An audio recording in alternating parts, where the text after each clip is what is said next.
Hi, everyone.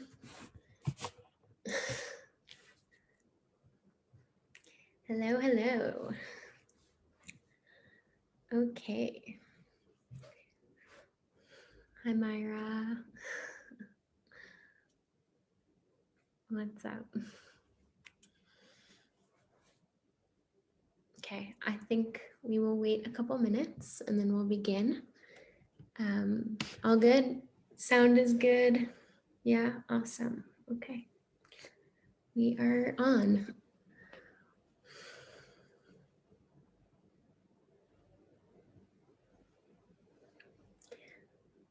Okay. So, hi, ladies. Thank you all for joining on this lovely morning. Today, we are going to continue this Pirkei Avot series with the chapter 4. So we're going to delve into the first Mishnah of chapter 4.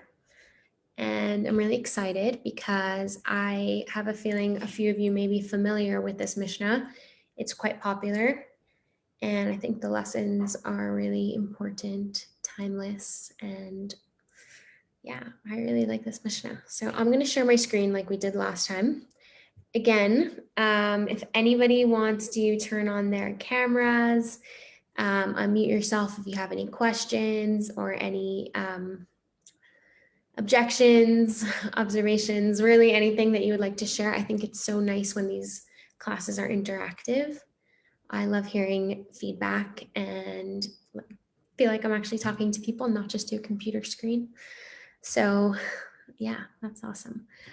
So I'm going to share my screen.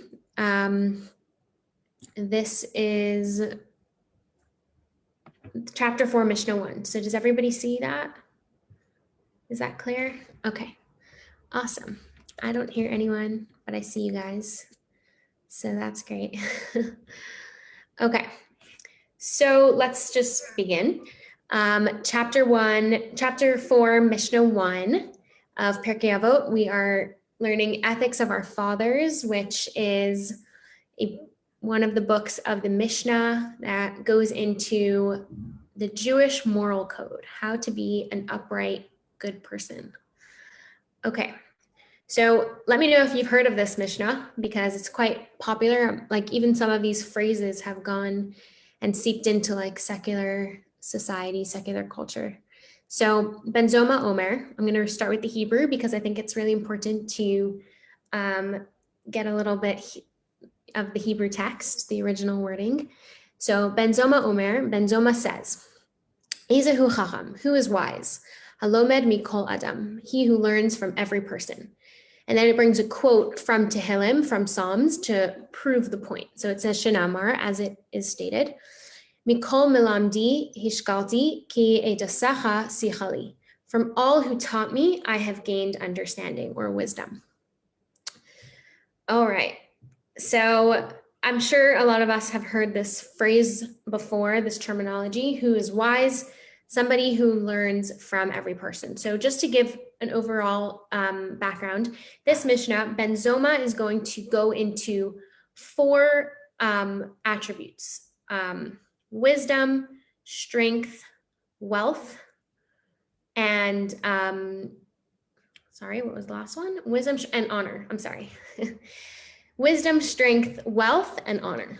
And he's going to show us that contrary to popular belief, these 4 attributes are not what we think they are.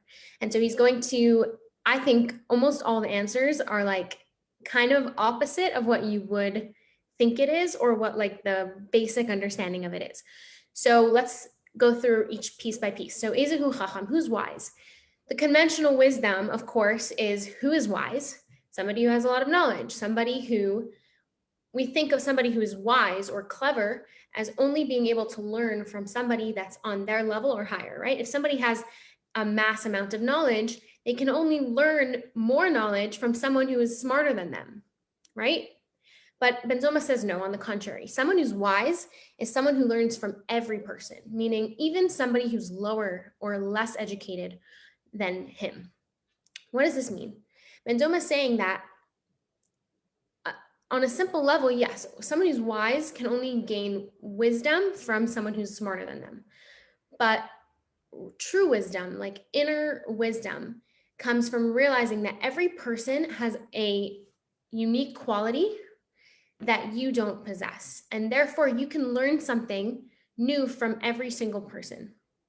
And believing that every person has something good about them, an attribute or a trait or a lesson that you can learn from them, takes wisdom. Why does it take wisdom? Because someone who is, let's say, more simple-minded will look at someone on the surface level and say, this person has nothing to teach me. This person is, beneath me, God forbid, or has nothing to teach me. That's very like looking at someone on a very external level. Wisdom means that you can see deeper. You can see the depth behind each person and recognize that there is a deeper understanding of this person that shows you that there's something about this person that you can learn.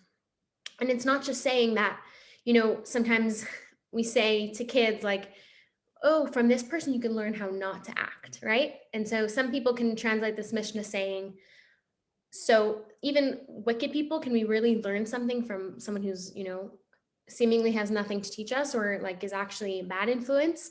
What does that mean? It's not just saying that from this person, you could learn how not to act. If you have true wisdom, someone who has real chachama can look deeper and find an attribute in this person that is good. And it doesn't mean that this person is using it for good. Maybe the person is abusing it or using this attribute in a bad way. But if you can identify that potential in the person and learn from it, then you can mirror back to them and hope that they too will, use that attribute for good. But sometimes we see people that, have amazing potential and it's just being directed in the wrong way. And that takes like an added level of wisdom to be able to recognize like this person has such amazing potential. They're using it in the wrong way, and maybe try to like guide them in the right direction, or at least learn a lesson for yourself. How to, utilize that trait.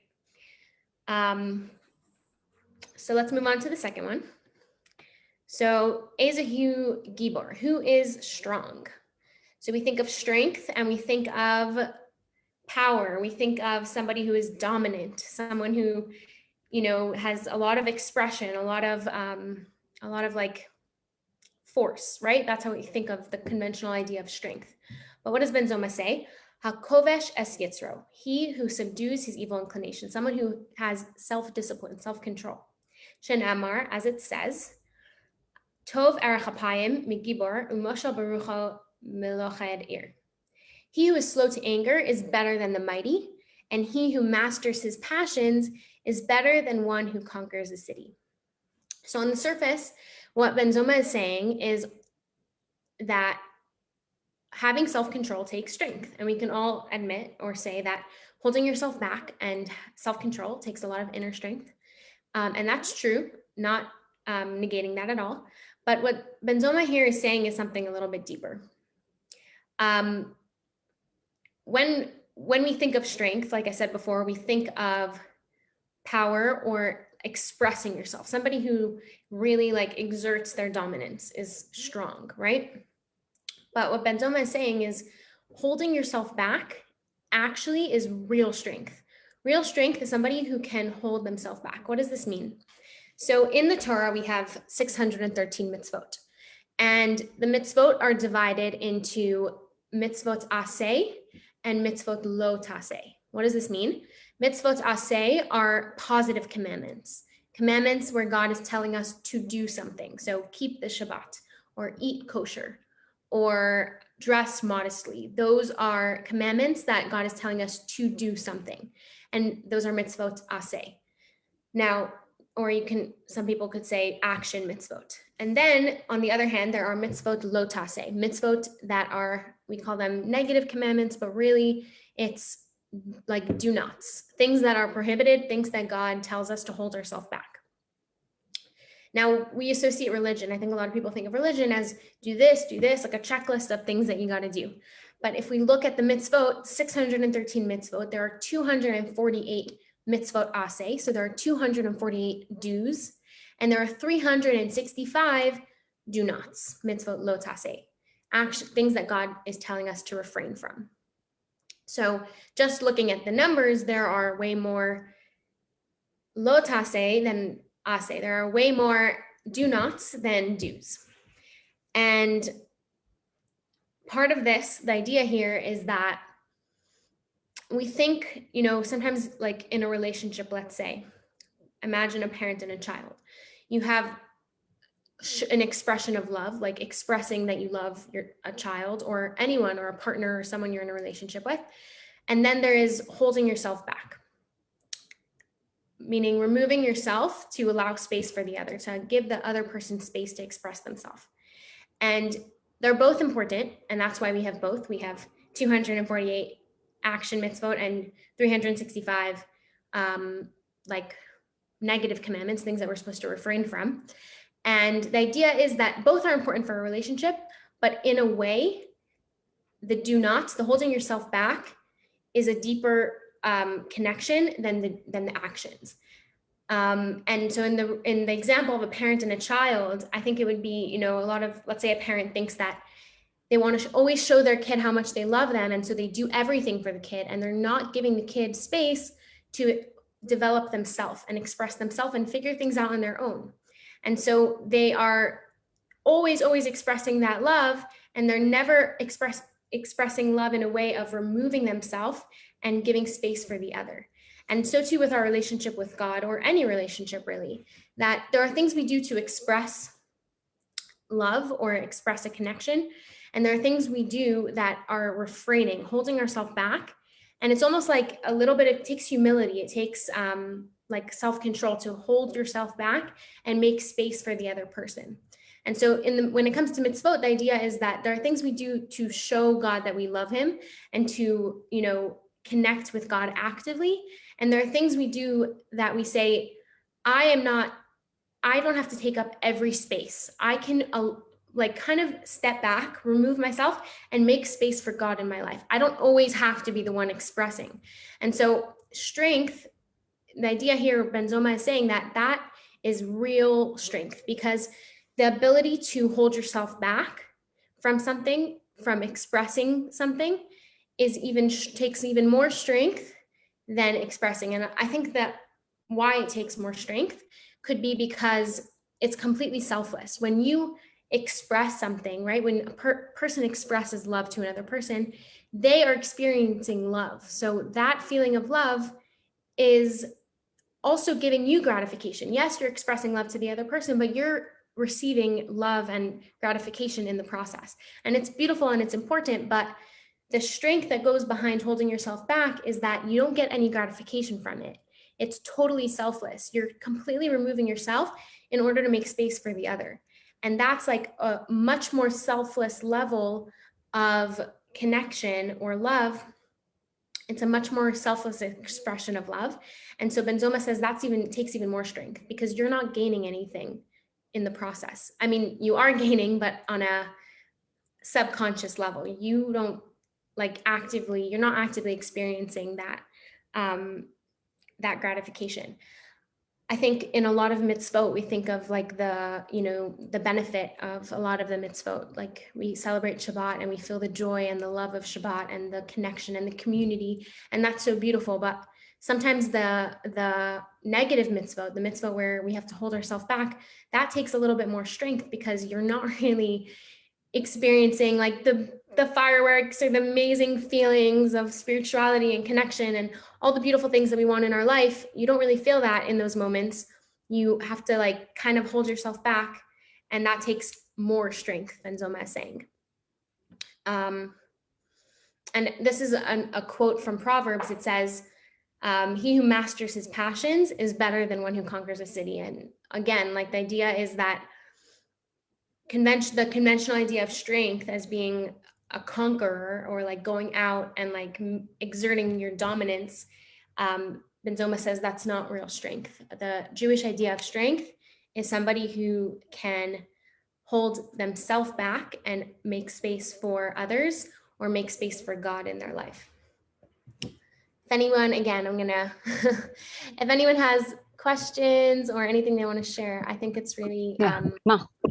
yeah. Yeah, Malka. Hi, sweetie. How are you? How are you?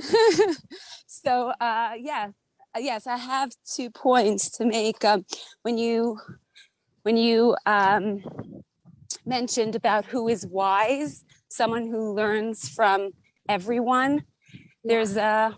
I can give an extreme example that's Awesome. given. I don't know, it was from the Maimonides. I don't know who it was, but he lists a whole list of things you can learn from a thief. Yes. Like to be discreet, to be fearless. This is all in your love for God and your midot and mitzvot, and your relationship between people and your relationship between God. Be fearless, be mindful of the details, For be sure. I think it's, patient, um, be patient, be yeah. eager and willing, be confident and optimistic, and then if like always try again. If you fail, always try again. And so like all those attributes of a thief. So that's how far you can take learning from someone, even, everyone, learning from everyone, even a thief, all these different attributes of, being discreet. And if you fail, try again. So we Yeah. can really learn from everyone. What did you want to say? Exactly. Yeah, I think it's Reb Poli, and I Yeah. actually have a story about him that I'll share later that connects to a different part of the Mishnah. But yeah, that's such a good point, Ma. Thanks for sharing. It's a perfect example of this. That it's not that he says. What's interesting is he doesn't say like, "What can we learn from a thief? We can learn not to steal." Right? That's not what Right. it is. There are Right. actual good attributes that the thief has, but the thief is just misusing them, and you can Right. learn to use them in the right way. So the thief Correct. has all of these amazing attributes already inside of him. He has this Right. like complete like goal oriented mindset where he's so focused on his goal and he's going to like fulfill it no matter what, and ready to risk himself. And he lists 7 attributes that a thief has that are actually really good qualities, but the thief is just using them for a bad thing, and you can learn to use them for a good thing. So the Right, idea which here, goes back to what you mentioned before in terms of potential, that people exactly. have potential, and how are you going to use your potential? Some people don't use their potential at all, and some people use, unfortunately, their potential, in the negative. And then obviously the goal is to take your potential and reach the highest heights and maximize your potential. For sure. And it's saying like wisdom, real wisdom is not just to see the thief as a thief, like this is a good for nothing person that can't get their act together and they're like, exploiting other people in the process. True wisdom is to look at the thief and say, there's a potential here that is being misused. What can I learn Correct. from this person?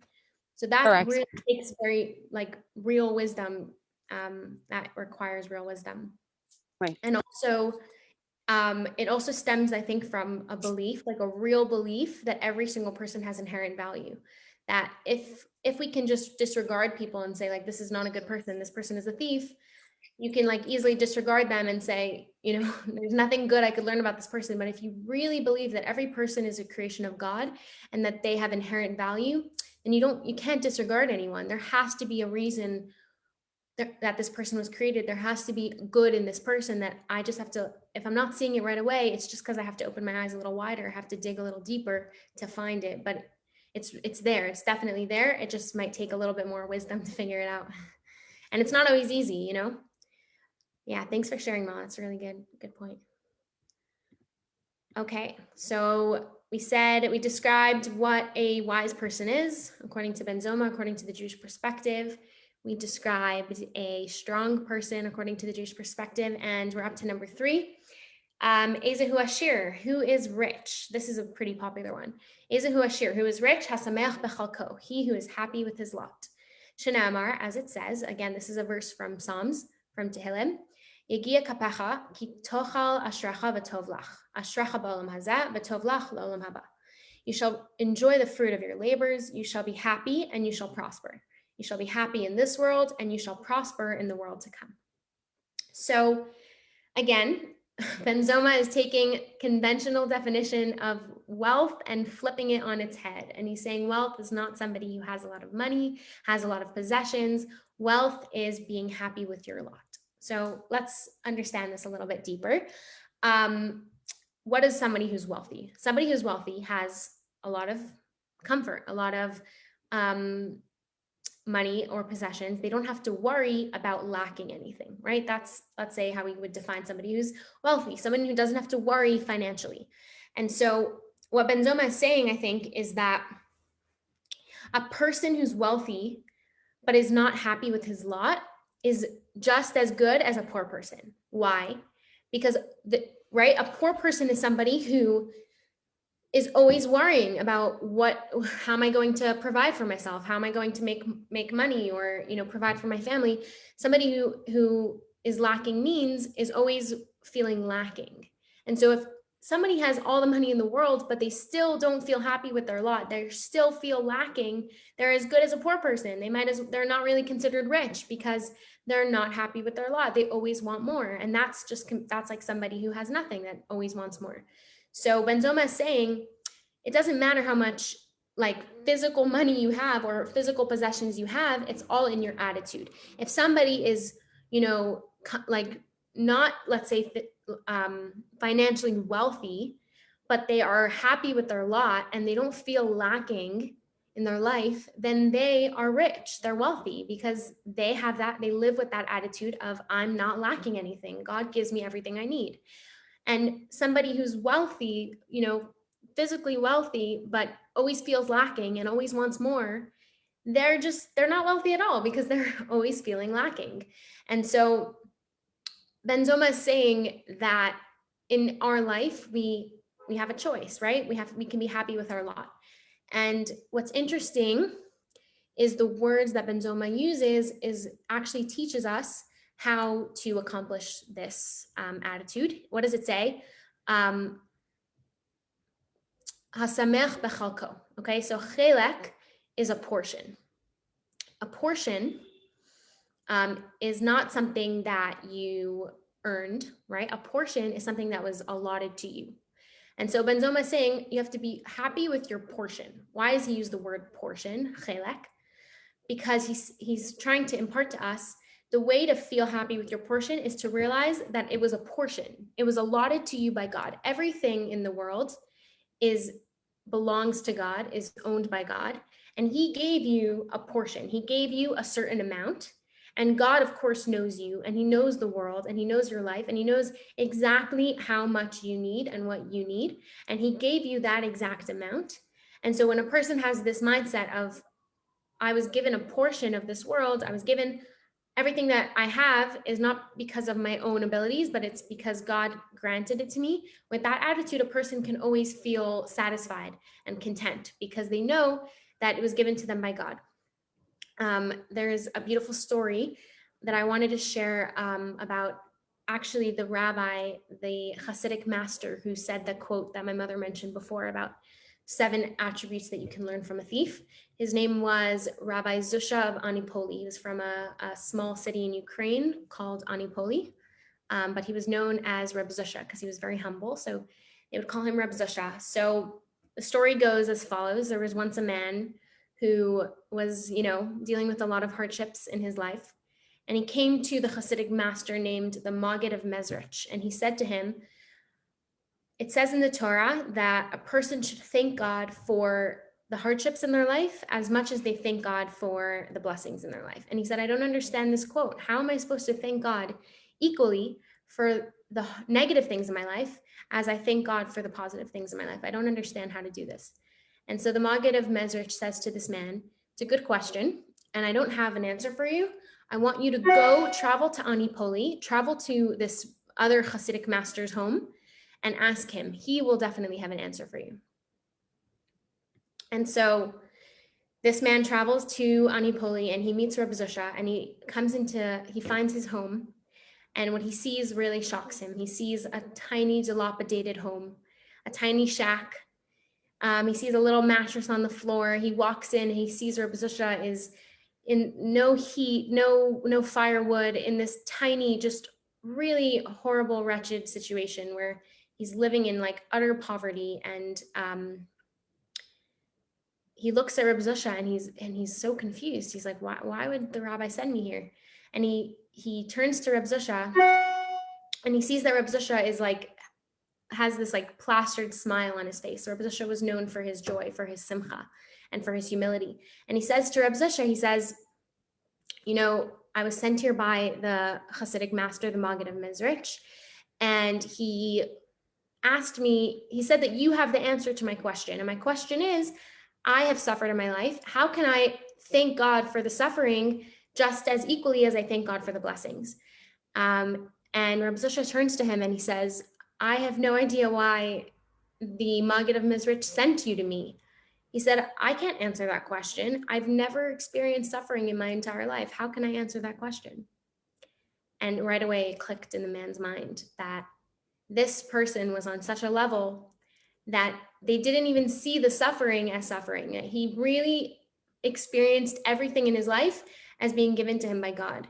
And that because he had such a deep understanding that everything happens but from God, he didn't even notice the suffering in his life. The suffering that was so obvious to the man. He walked into this home and he was just in shock that a person could live like this.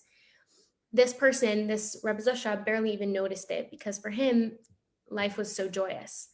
And so the idea here is that when a person is, realizes again that everything comes from God, but also that everything was like given to them specifically by God for a specific reason, that's how a person can really be happy with their lot. Does anyone have any thoughts on this? Because it's a big one. Yeah. I think it's very appropriate for this day and age where we have so much and children are brought up in the lap of luxury, no matter what level they're at. They're all very fortunate.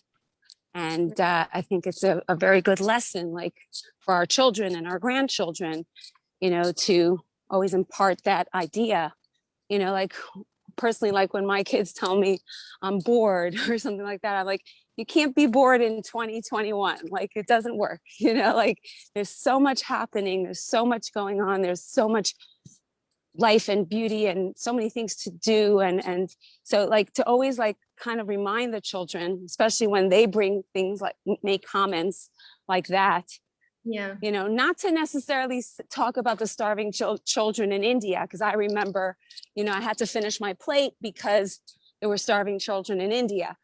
But no, seriously, but more that, to point out all the gifts we have and all the, that we're breathing. We have a every day is a gift, and we have arms, we have legs, just to point that out. Not everyone has arms, not everyone has legs, not everyone can see, and just, it's not necessarily, the material things that they have, but just like the basics, just to like Moda Ani Lefanecha, thank you God for giving us a new day. Everyone has so much to be grateful for in their own lives.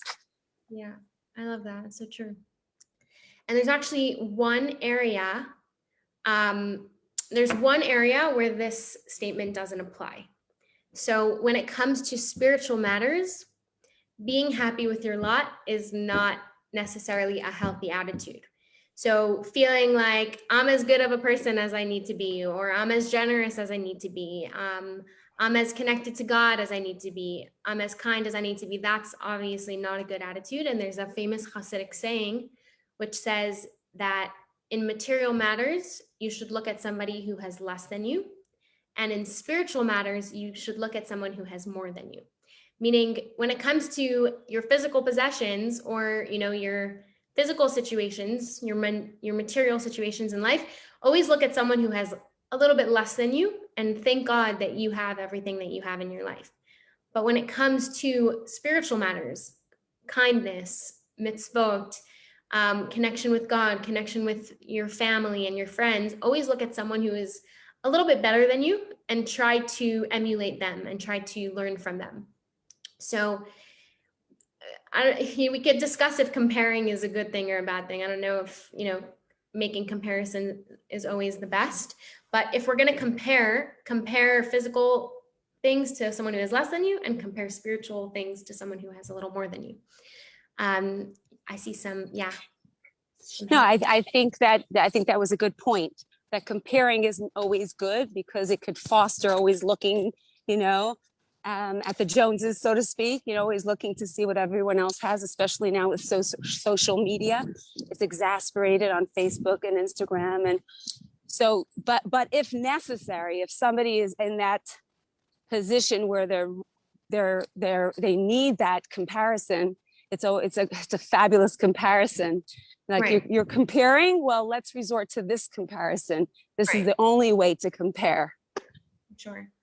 For sure. Like, if you're ever feeling like content, like I'm a good person, like I don't really need to work on myself anymore. It's good to, like, look at someone who's a little bit better and say, like, I actually can always be working on myself. It doesn't matter. And you can always find someone who's, that you can learn from, like we said. You could always find someone that's, doing a little bit more kindness or a little bit more than you, and say, like, okay, don't feel so complacent. It's a good thing to always be working on yourself and, like, trying to be better. Yes, Miriam. So if instead of saying he who is happy with his lot, if you change that to he who is appreciative of his lot, I think you get a better sense of what we're striving for. In other words, you don't have to be satisfied with what you have as long as you appreciate it. Right. Nobody really wants to live in a hovel unless they've given their house to someone who needed it. Right. That's a very good point. I think both words work, right? Because, for example, in the story of Reb Zusha, he was, like, genuinely happy. Obviously, it's a very, very high level. And I think the term that you're using, Miriam, is a little maybe more applicable to us nowadays, because this is a very hard feat. But, ideally, like in the story of Reb Zusha, for example, he was, like, known to be a truly, like, joyous human being. And even though he dealt with so much suffering in his life, he lived through such a difficult time period, and he dealt with such poverty. He was, like, truly joyous with everything God gave him. But that's a very high level. And I think to use the word either grateful or, you said grateful, right? To be grateful with your grateful, appreciative. Yeah. Appreciative, yeah, that's definitely maybe more attainable for us. I agree. I actually really agree. You don't want to be complacent. Right. But Miriam, I think you seem to always look at things very deeply, which is so beautiful. And you bring so much insight into this class. So thank you. But I think that, appreciation and gratification leads to happiness. And what I think now is that people are looking for happy. I want to be happy. But you can't be happy unless you are appreciative or grateful. Right. It's like step one and step two. And what people don't realize, what people don't realize is that the goal is not necessarily to be happy. That will come if you lead a meaningful life and you're an appreciative person and you show gratitude. Inevitably, you will be happy. But if you don't have those components, you'll never be happy. And that's why there's all these people who are searching for happiness, not realizing that if they look from within and start with appreciation and gratification, those are the components to bring true happiness. Yeah, I think in the modern world, we think of happy as something personal and insular. It's all about us. I want to be happy. Correct. And that's why I have more money, I will be happy. And that's why we don't. Right. But happiness in this sense isn't that's not what we're talking about. No, we're not. We're talking about just having joy because you're here and you have God and you have people around you, and that always brings responsibilities. Right, but Right. in Hebrew there is a word simcha. Right. Simcha is joy, like you say, joy and happiness, and it's we need to. It says that we need to serve God with happiness. Ivdu es Hashem b'simcha, with happiness. So there is the idea of happiness, but what does it mean to be happy? That's where that's your point. But to make another point, right? Another point is that if you look at like the secular holidays, Happy New Year, we don't wish each other Happy Rosh Hashanah. We don't have the word happy. Good, we have good, like Good Yantif, right? We don't have happy holiday. We have Good Yantif because the difference between good and happy. Happy is fleeting. You could be happy one day and sad, or even happy 10 minutes from now and then sad 20 minutes from now. But good is more permanent. And that comes from being appreciative, living a meaningful life, and being a giver. That's what brings true happiness. That's very true. Dini, Malka? Did you share something? Sorry. Yeah. When the screen was shared, I can only see like a few people on my screen. So if I'm not like pointing you out, feel free to unmute yourself. Okay. Yes. So, sorry, I'm just not complete well yet. So I would say that the beauty of when we think of happiness in terms of, as Dini was mentioning, in terms of a secular reference, also it's joy is a sense to work on being in a place of joy is sustaining. And when simcha, we tell you how to be in simcha is not like, going to a game or something and you're so happy that your team won. That is a different kind of thing than we as Jews wanted to always try to remain in simcha in our lives. And how we usually, that simcha is always, it's generally more cases derived from the joy that one has when one gives to another and what that joy brings to ourselves. So that's the more, I think the teaching is the more, if you're satisfied with your lot. I mean, it's not that it should always, try to reach your potential, but at the same time, to find a place within yourself, because there's sometimes we feel a sense of lack. And how can we change that self of lack? If we come from simcha, there's a greater chance of reducing that sense of lack. Right. That's so true, Tali. And I think like the highest need of a human being is to like self-actualization, which is really giving to others. Right. It's hard to like really be feel fulfilled, which really brings to joy if we're not like being generous, let's say, or giving to others, for sure. I really appreciate all these points. I'm going to reshare my screen. I just think when we're like chatting, it's easier in a way to see everyone. Okay, so we have one more idea, one more line of this Mishnah. So we'll get right into it. I think this one will also spark some good conversation.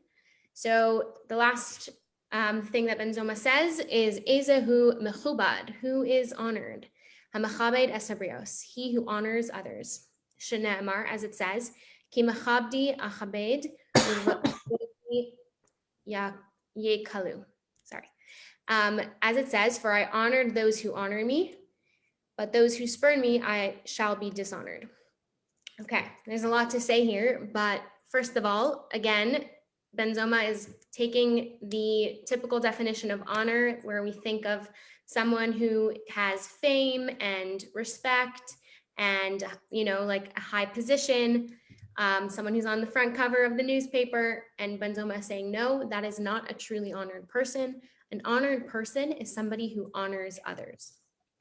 I think we can all think of examples of great leaders. And I think one of the most glaring attribute of a great leader is that a great leader, a leader is someone who's usually very honored, but a real leader is somebody who takes into account even the smallest or most insignificant detail, the person that you think they wouldn't necessarily, someone who's so exalted or so honored, wouldn't even notice, but it's always, the great leaders take them into account. And I think the wording here is very important. So the Hebrew word that Ben Zoma uses is mechabed es habriot, which means he honors the creations. He doesn't say human beings, he says creations. Why does he use this word, briot, creations? Because he's implying to us that even this is applying to every single human being. It's not just a person that has, dignity or it deserves your honor, let's say. He's saying any creation of God deserves your honor. Somebody who's honored honors every creation. What does that mean? They recognize that every person is a creation of God. I think that's why he specifically uses the word creation, because even if there's a person who has like no visible good to them, like you can't find any reason to honor them besides, like you just don't, let's say, see the reason to honor this person. Ben Zoma is saying, remember that he is a creation of God. And that alone is a reason to honor this person, because he is a creation of God. He deserves your respect. And so I think he specifically uses that word to teach us this lesson, that even when it comes to a person that you don't feel like they deserve your honor or respect, remember that they are a creation of God, and that automatically gives them reason for respect, that you should honor that person because they are a creation of God. Just a beautiful story that comes to mind. The Lubavitcher Rebbe, he would hold farbrengens. It's a Yiddish word. It means a gathering of brothers, like when Jews come together and speak words of Torah and sing holy, Jewish songs. That's what they would call in Yiddish a farbrengen. So the Rebbe would hold farbrengens in Crown Heights, which is the Chabad community in Brooklyn, where the Rebbe lived. And he would hold these farbrengens. Thousands and thousands of Jewish people would attend, Hasidim from all backgrounds, really.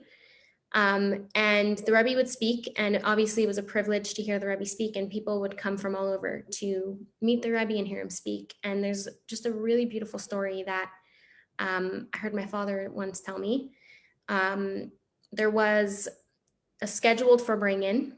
Again, it's a farbrengen is the Yiddish word for a gathering of when people gather together and like share words of Torah.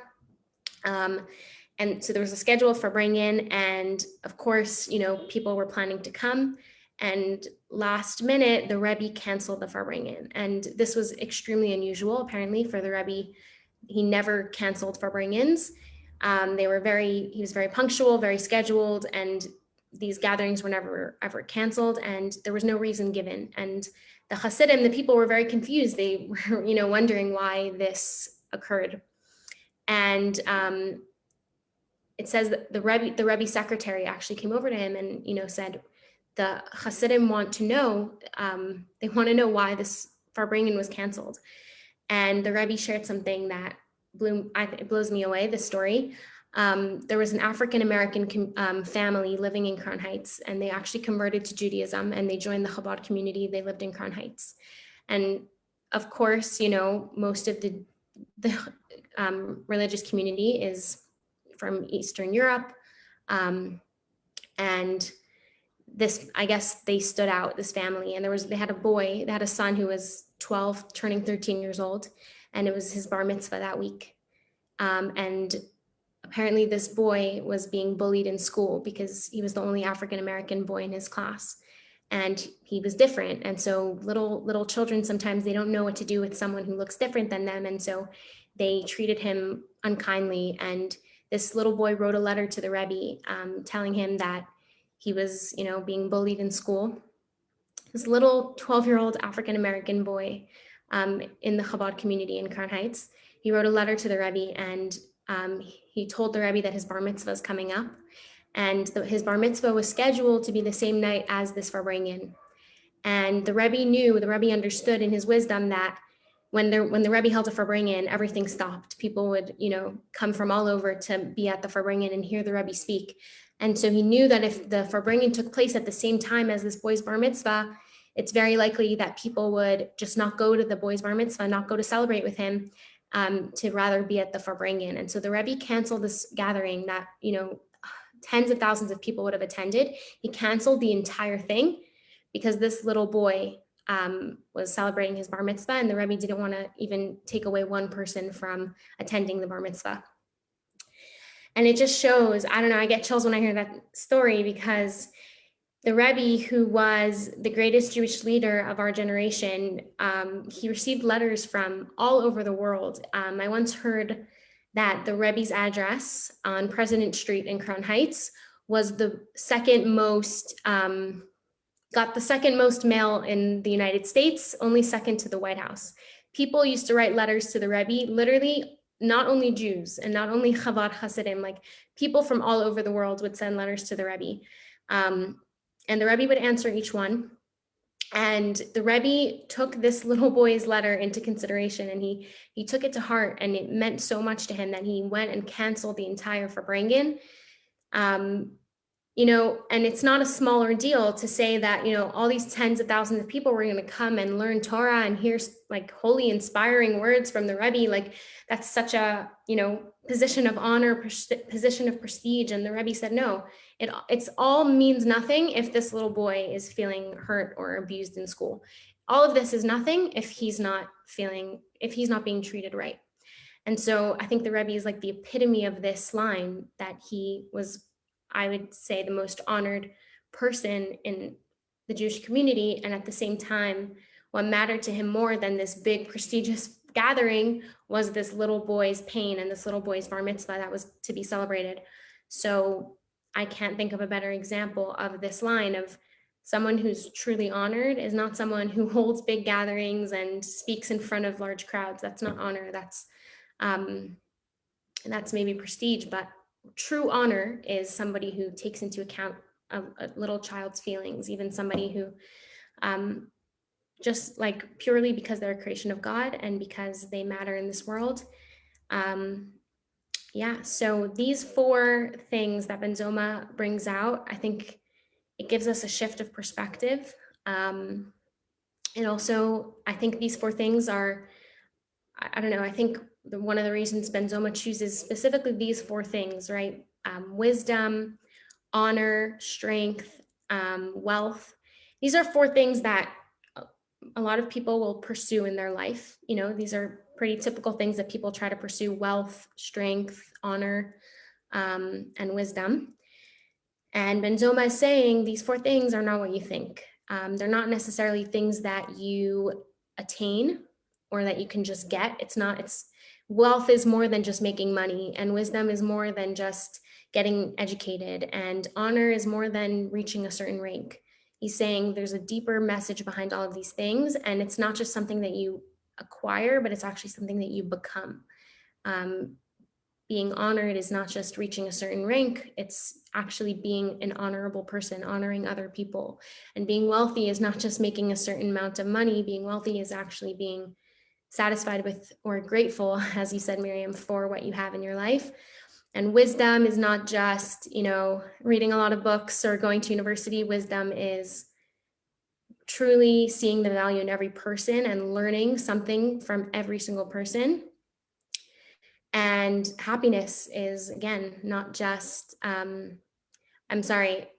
said honor, we said honor, strength. Sorry, that's the one I was missing. Strength is not just, you know, taking over a space or, you know, expressing yourself in every situation, but it's actually being able to make space for others. That's real strength. So thank you all for joining. Again, if anyone has any Malka, ideas. check the chat box. Malka, there's some Yeah, points. I can't see the chat when I share my screen, so I'm gonna do that. There we go. Okay. Is strength refers to Gevura. So I guess I think it's easier if people like say their questions because I'm not sure what you're asking.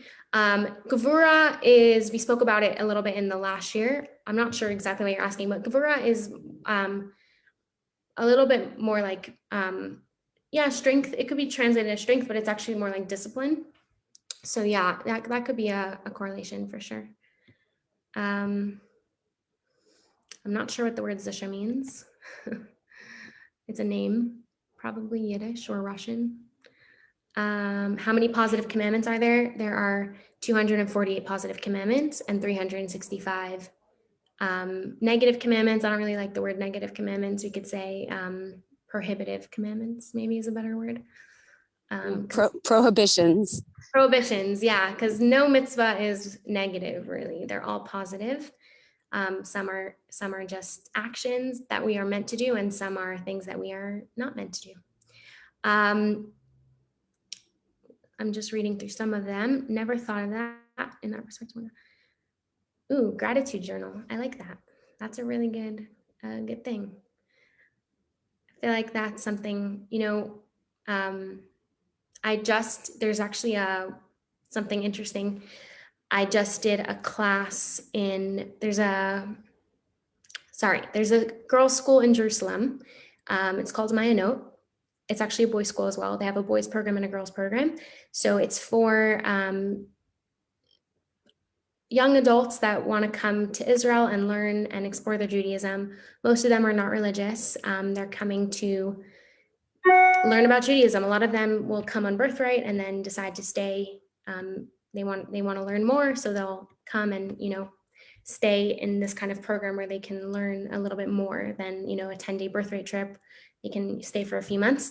So I gave a class today at this women's institute called Avot on prayer. And a lot of it, I started talking about gratitude, and all the girls were like, yeah, we just started a gratitude journal. Like, they all started their gratitude journal.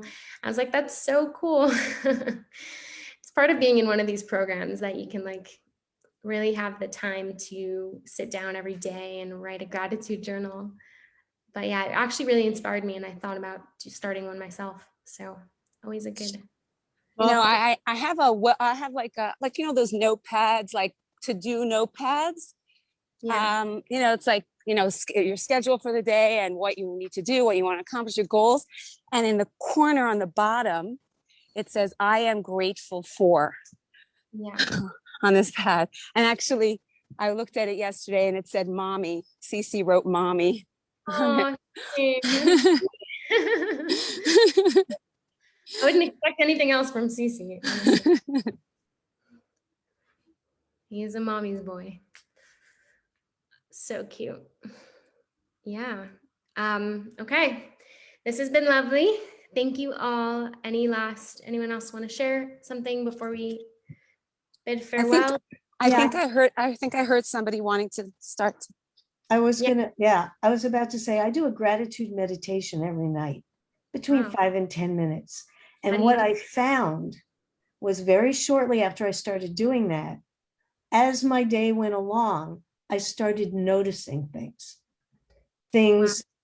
that I wanted to be grateful for at the end of the day. And they're not important things.